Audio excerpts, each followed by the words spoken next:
സാമേ, തനിക്കൊരു കുഞ്ഞുണ്ടാകുമ്പോൾ അത് പെൺകുട്ടി ആവണമെന്നാണോ ആൺകുട്ടി ആണോ ആഗ്രഹം? അത് അങ്ങനെ ചോദിച്ചാൽ ദൈവം തരുന്നത് എന്തായാലും അത് സന്തോഷത്തോടെ സ്വീകരിക്കാന്നേ ഉള്ളൂ. എന്നാലും ഒരച്ഛൻ മനസ്സുകൊണ്ട് ഒത്തിരി ആഗ്രഹിച്ചാലേ എന്നാ ഇവനൊരു പെൺകുട്ടിയെ കൊടുത്തേക്കാവുന്ന മൂപ്പര് തീരുമാനിക്കത്തുള്ളൂ. നിത്യ വന്നതോടെയാ എൻ്റെ ലൈഫ് കംപ്ലീറ്റ് മാറിപ്പോയെന്ന് പലപ്പോഴും തോന്നിയിട്ടുണ്ട്. അവളുടെ ചിരി കാണുമ്പോൾ ഇതുവരെ അനുഭവിച്ച എല്ലാ പ്രശ്നങ്ങളും ഒരു ഭാഗത്തേക്ക് മാറിപ്പോവും. അച്ഛൻ്റെ ഉള്ളിലെ സങ്കടം തീർക്കുന്ന എന്തോ ഒരു മാജിക്ക് ദൈവം പെൺമക്കളുടെ ചിരിയിൽ ഒളിപ്പിച്ചു വെച്ചിട്ടുണ്ട്.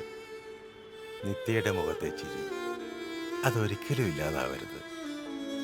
ആ ഒരു ഉറപ്പ് സാം എനിക്ക് തരണം.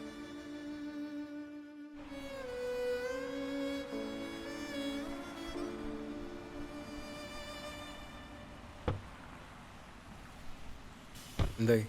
ഇവിടെ അങ്ങനെ ഒരു ആക്സിഡന്റ് കേസ് റിപ്പോർട്ട് ചെയ്തിട്ടില്ല.